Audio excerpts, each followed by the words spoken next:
So the ugly truth about the American Thanksgiving. Some innocent blood cries at Connecticut. Roger Williams.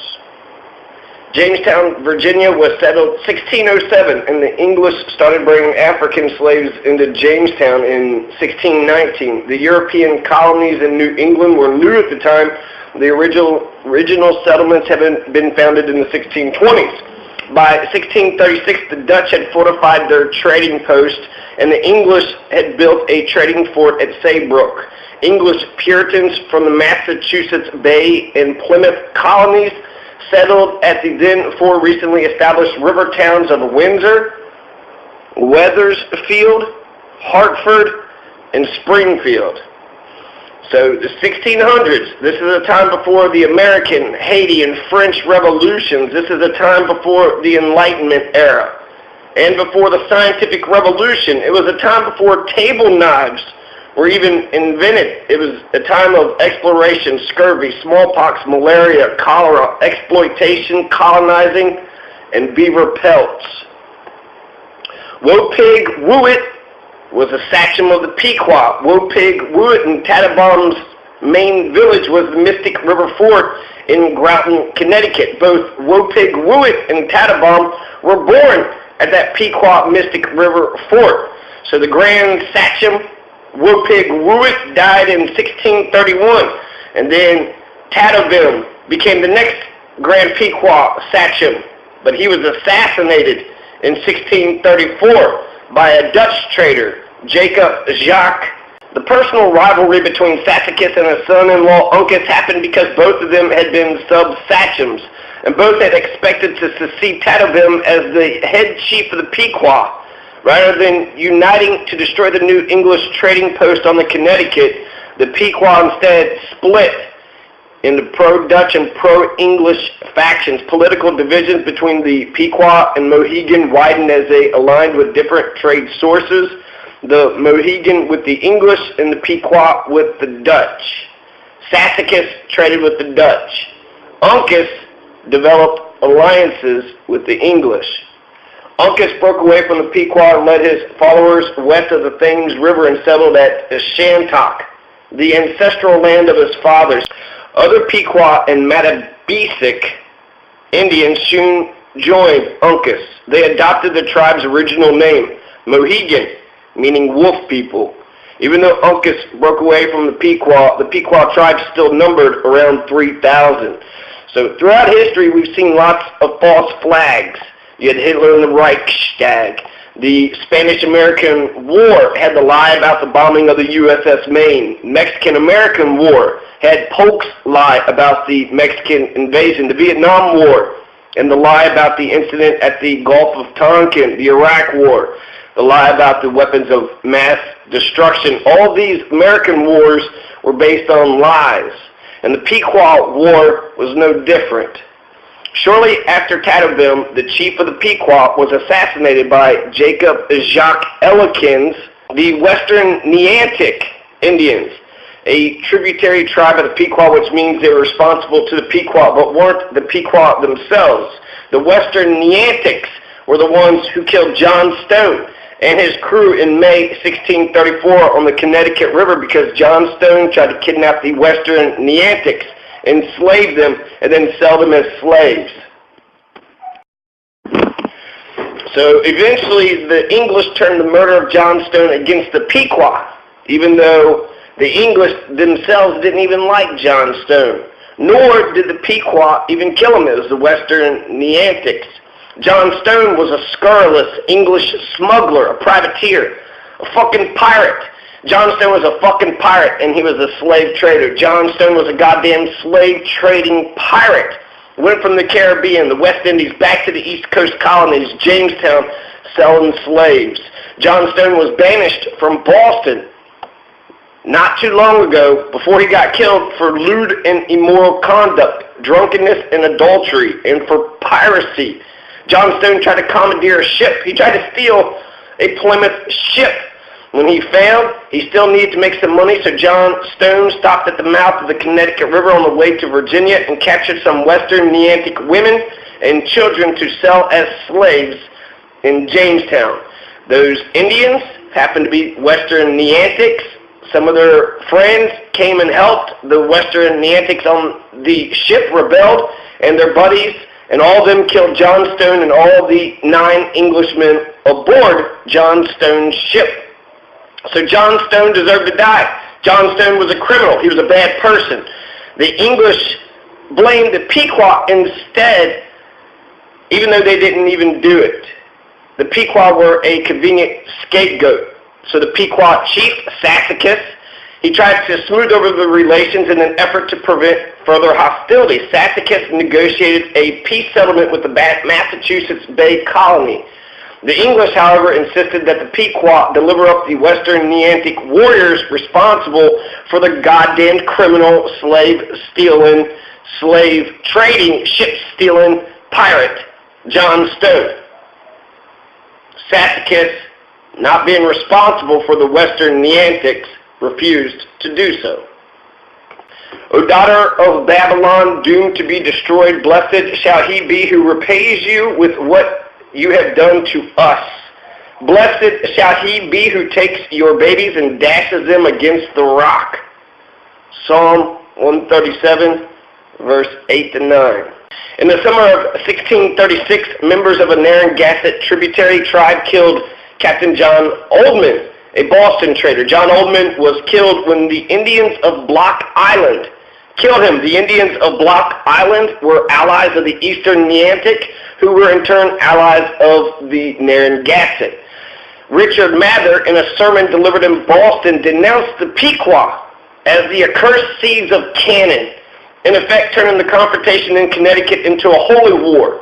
The Puritans against the forces of darkness. Again, the Pequot get the blame for a murder that the Indians on Block Island committed. The Indians on Block Island were Eastern Neantic and Narragansett allies. But for the English, the Pequot, who allied with the Dutch for many years, were a convenient scapegoat.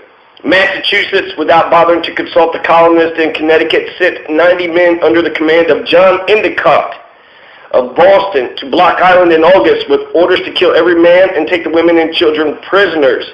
Captain Endicott believes he is working God's will against the savages. And we took all his cities at the time. There was not a city that we did not take from them. 60 cities, the whole region of Argob, the kingdom of Og and Bashan. All these were cities fortified with high walls, gates, and bars, besides very many unwalled villages. And we devoted them to destruction, as we did to Sihon, the king of Heshbon, devoting to destruction every city, men, women, and children. Deuteronomy chapter 3, verse 4 through 6. After a brief Indian resistance on Block Island, the Indians disappeared. Endicott spends 2 days burning their empty villages, shooting stray dogs and destroying Indian food supplies. The English soldiers managed to kill 14 Neantic Indians and an undetermined number of dogs before they escaped into the woods. They also burned the village and all their crops. Endicott then loaded his men back into the boats and sailed over to Fort Saybrook to add some additional soldiers for the second part of his mission, to visit the Pequot village at the mouth of the Thames River to demand 1,000 fathoms of wampum for the death of Oldham and several Pequot children as hostages. So he wanted to get hostages, or he wanted to get a ton of money, 1,000 fathoms of wampum, which is a shit ton of money. The talks break down and violence erupts. Endicott's men proceed in rampant destruction and looting. The English blame the Pequots for murder that a Narragansett tributary in Western Neantics executed. And John Stone, who was a goddamn slave-trading pirate, he tried to steal another Englishman's ship. He's a fucking criminal. So who gives a goddamn fuck about John Stone? The English tried to make hay out of it, turn molehill into a mountain, and eventually the Pequot were sick of the English's violent, lying bullshit. So the Pequot besieged Fort Saybrook the following fall and winter and attacked the Weathersfield settlement. The English then declare war on the Pequot. The Mystic River Massacre. 1637. The English and the Dutch were getting their asses kicked by the Pequot throughout the majority of the Pequot War. For the first 8 months of the Pequot War, the Pequot never lost a battle to the English. Tactically, the Pequot were superior, even without firearms. The English could not figure them out. Up until the Mystic Massacre, the Pequot had won every single engagement. The turning point of the Pequot War was the Mystic Massacre, the massacre at Mystic Fort. And Mystic Fort was the principal Pequot village located on the Mystic River. John Mason figured that it was easier to attack a sleeping town of women, children, and the elderly instead of engaging the warriors face to face. In the last hours of moonlight, May 26, 1637, John Mason and 90 English Puritans from the Massachusetts Bay Colony, Connecticut Colony, and Plymouth Colony, some Dutch mercenaries, Narragansett, allies under Miantanamo, along with Uncas, the first of the Mohegans, with 70 Mohegan warriors, sailed down the Connecticut River to Saybrook, then to Narragansett Bay, and were going to attack the Pequots from the eastward. John Mason's 400 fighting men surrounded a fortified Pequot village inside a palisade at a place called Mystic before the break of dawn on May 26, 1637. So John Mason, with his 400 fighting men, went to the, they split it in half. He took half the men to the northeast end of the palisade, and then Underhill went to the southwest. In the village, the Pequot women, elderly, and children slept. Suddenly a dog barks. The awakened Pequot shout, "Owanix! Owanix! Owanix!" And Owanix means Englishman. So they're shouting Owanix. And they mount a valiant defense. The Owanix are here. John Mason said, "We must burn them," and immediately stepping into a wigwam where he had been before, brought out a firebrand, putting it into the mats with which they were covered, and set the wigwams on fire. Within minutes, Mystic Fort was engulfed in fire, fanned by a stiff northeast wind. John Underhill described the scene and his participation. Captain Mason, entering into a wigwam, brought out a firebrand, and after he had wounded many in the house, he then set fire on the west side where he entered. Myself set fire on the south end with a train of powder. The fires of both, meeting in the center of the fort, blazed most terribly and burnt all the space of half an hour. Many courageous fellows were unwilling to come out and fought most desperately through the palisades, so as they were scorched and burnt with the very flame, and were deprived of their arms in regard the fire burnt their very bowstrings, and so perished valiantly. Mercy did they deserve for their valor, could we have had the opportunity to have bestowed it. Many were burnt in the fort, both men, women, and children. Others forced out and came in troops to the Indians, 20 and 30 at a time, which our soldiers received and entertained with the point of the sword. Down fell men, women, and children. Those that scraped us fell into the hands of the Indians that were in the rear of us. It is reported by themselves that they were about 400 souls in this fort, and not about 5 of them escaped out of our hands. The English retreated and encircled the fort to block all exits from Mystic Fort to prevent anyone huddling inside the longhouses or dozens of huts from escaping, while clubbing or firing into the fort at anyone who attempted to escape.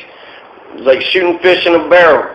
The Pequot elderly, women, and children were trapped inside. Those who tried climbing over the palisade were shot. Anyone who succeeded in getting over was killed by the Narragansett or Mohegan forces. The Mohegan and Narragansett formed an outer ring preventing further escape of Pequot, who slipped through the English line. Within an hour, the village is burned, and 700 Pequot are killed. 2 Englishmen were killed, and 20 to 40 were wounded, and only 5, 6, or 7 had escaped. Besides Thxgvn's 150 Pequot warriors, the Mystic Massacre nearly exterminates the Pequot entirely, which was a war aim for the English in the Pequot War. Extermination. Only 7 survived to be taken prisoner, while another 7 escaped to the woods. So you only have 150 Pequot warriors after the Mystic Massacre. It wasn't just a few years ago there was 3,000 Pequot. Now it's down to 150. Mohegan and Narragansett Indians were appalled by what the English Protestant pilgrims were willing to do, with them killing so many innocent people, especially the children. They left the battlefield and returned home. The Mohegan and the Narragansetts were sickened by what the English had done to the Pequot. Captain John Underhill, one of the English commanders, documents the Mystic Massacre in his journal, News from America. Down fell men, women, and children. Those that scraped us fell into the hands of the Indians that were in the rear of us. Not above 5 of them scraped out of our hands. Our Indians came to us and greatly admired the manner of Englishmen's fight, but cried, "Mock it! Mock it!" That is, it is not, because it is too furious and slays too many men. So mock it. That's what the Narragansetts and the Mohegans were saying, mock it, mock it. No, stop this. Great and doleful was the bloody sight to the view of young soldiers that never had been in war, to see so many souls lie gasping on the ground so thick in some places that you could hardly pass along. Justifying his savage conduct later, John Mason declared that the attack against the Pequot was the act of a God who laughed his enemies and the enemies of his people to make scorn, making the Pequot as a fiery oven. Thus did the Lord judge among the heathen, filling Mystic with dead bodies. William Bradford, in his famous History of the Plymouth Plantation, celebrated the Pequot Massacre.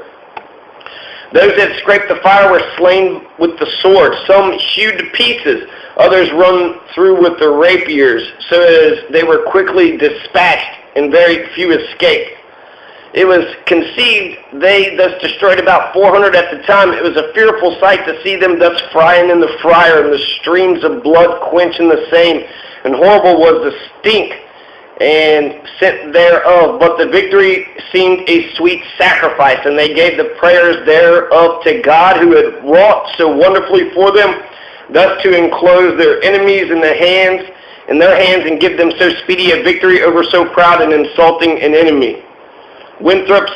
John Winthrop's journal entry for the day of Thxgvn kept in all the churches for our victories against the Pequot and for the success of the assembly, but by reason of this latter, some of Boston would not be present at the public exercises. The captains and soldiers who had been in the late service were feasted, and after the sermon the magistrates and elders accompanied them to the door of the house where they dined. The journal of John Winthrop. So Thxgvn immediately was declared, and they all celebrated it. A second Pequot village, after the Mystic Massacre, was attacked, and they too were massacred and destroyed on June 5th, 1637, near present-day Stonington.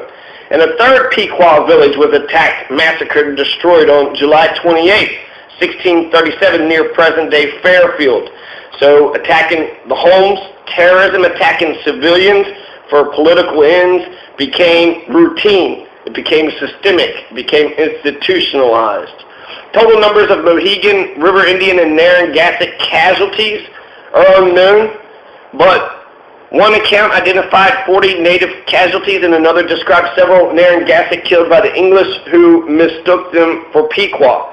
The battle cuts the heart from the Pequot people and scatters them across what is now southern New England, Long Island, and upstate New York. Over the next few months, remaining resistors are either tracked down and killed or enslaved. The name Pequot is outlawed by the English. The Puritan justification for the action is simply stated by Captain Underhill. It may be demanded, why should you be so furious? Should not Christians have more mercy and compassion? Sometimes the Scripture declareth women and children must perish with their parents. Sometimes the case alters, and we will not dispute it now. We had sufficient light from the Word of God for our proceedings. The English get Sassacus and a party of 30 to 40 men on the run. Sassacus and his few remaining warriors run into the Iroquois Mohawks in present-day New York. But the Mohawks, instead of being allies and friends and uniting with their fellow Native Americans, kill Sassacus and his 30 warriors. And they send their scalps to Hartford, the capital of the Connecticut colony, as a symbolic offering of Mohawk friendship. John Winthrop, the first elected official as an American governor of the Massachusetts Bay Colony, issued an official Thxgvn declaration on behalf of Hartford and the entire Connecticut colony. John Winthrop says, officially, the 12th of the 8th month was ordered to be kept a day of public thanksgiving to God for his great mercies in subduing the Pequots, bringing the soldiers in safety, the success of the conference, and good news from Germany. Those are the 4 reasons for a public day of Thanksgiving to be celebrated every year, the 12th of the 8th month. Subduing the Pequot, bringing soldiers in safely, success of the conference, and good news from Germany. The good news from Germany probably had to do with Protestant military victories in the 30 Years' War. Ferdinand II had also died earlier in 1637. And then Americans celebrated Thanksgivings after many Native American massacres. It became a tradition that Americans still celebrate today. Samaria shall bear her guilt because she has rebelled against her God. They shall fall by the sword. Their little ones shall be dashed in pieces, and their pregnant women ripped open. Hosea chapter 13, verse 16. The Treaty of Hartford dictates the terms of the English victory. The colonists outlawed the name Pequot. The 20 to 30 Pequot prisoners were put to death. Then the Puritan Pilgrims got involved in the slave trade. The remaining captives, consisting of about 80 women and children, were divided. Some were given to the soldiers. 30 were given to the Narragansett. 48 were sent to the Massachusetts Indians. A few Pequot were enslaved and shipped to Bermuda or the West Indies, or they were forced to become household slaves in English households in Connecticut and Massachusetts Bay. Ask me, and I shall give thee the heather for thine inheritance, and the uttermost parts of the earth for thy possession. Psalms chapter 2, verse 8. So these are the same Puritan pilgrims who hated Christmas, the festivals, the parties, the merriment, the Christmas tree, the taking off of work. And they outlawed Christmas, and they fined anybody celebrating it 5 shillings.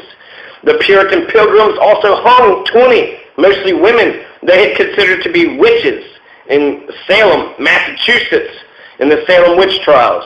John Winthrop would fuck himself over historically even more so when he banished Anne Hutchinson from the Massachusetts Bay Colony. Anne Hutchinson, very similarly to Joan of Arc, out-Christianed them all. Why was she so certain? Why did she know the things that she had known? Because God was on her side, and nobody could penetrate her certainty. Then, of course, Metacomet's head was put on a pike. Metacomet was Chief Massasoit's second son, the Pokenet, which is the leader of the Wampanoag people. So the Wampanoags were the ones with the big Thanksgiving dinner in 1621. Chief Massasoit was the one that provided the food, the one that were friendly to the English settlers.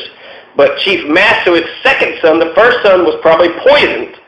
So his first son killed, and then Chief Philip, the Metacomet. Metacomet is his Native American name, and King Philip is what the English had called him. So Metacomet now comes up to power. So this was in 1621 when the first Thanksgiving feast happened. 55 years later, the English and the Wampanoags would be at war, and eventually Metacomet, Chief Massasoit's son, a.k.a. King Philip, the new chief of the Wampanoags, was shot and killed on August 12, 1676. Hunted by a group of rangers led by Captain Benjamin Church, he was fatally shot by a praying Indian named John Alderman on August 12, 1676 in the miry swamp near Mount Hope in Bristol, Rhode Island. But he wasn't just shot and killed. After Metacomet's death, his wife and 9-year-old son were captured, sold as slaves in Bermuda. Then you had Metacomet's head was put on a pike at the entrance to Fort Plymouth, where it remained for more than 2 decades.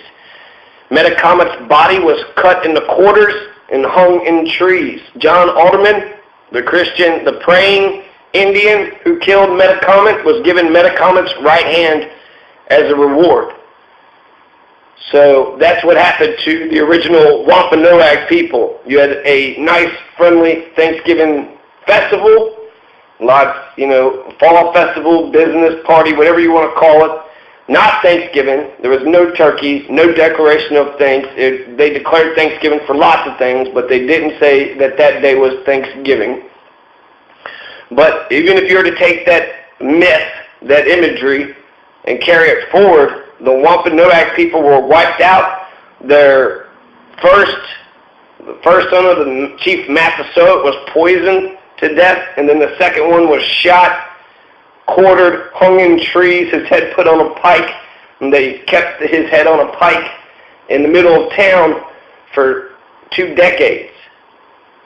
I mean, that's pretty fucking barbaric. It's one thing to kill your enemies, but to parade their skull, in your colony to scare anybody else, that would scare me, It's like, shit, you kill people and you parade their dead bodies around? You're fucking sick. And did you cannibalize them? Did you eat them too? What other kind of shit? Are you going to hang witches? Are you going to declare Christmas illegal? Are you going to go around saying, like Moses, all sorcerers need to be put to death? And so if a woman disagreed with you, or if she just said she was a witch, well, she said she's a witch, well, hang her. Salem witch trials, they hung women because they believed they were witches. The Salem witch trials was the rock on which theocracy had cracked. We don't know Sharia law, no Christian Sharia law. So happy Thanksgiving. Happy Thanksgiving. Happy Thanksgiving. Keep celebrating. This is fun stuff. Happy massacre and genocide of the Wampanoags and the Pequot and the Narragansetts and all of them. Happy genocide of the Native Americans. I bet y'all celebrated Christopher Columbus Day too, didn't y'all?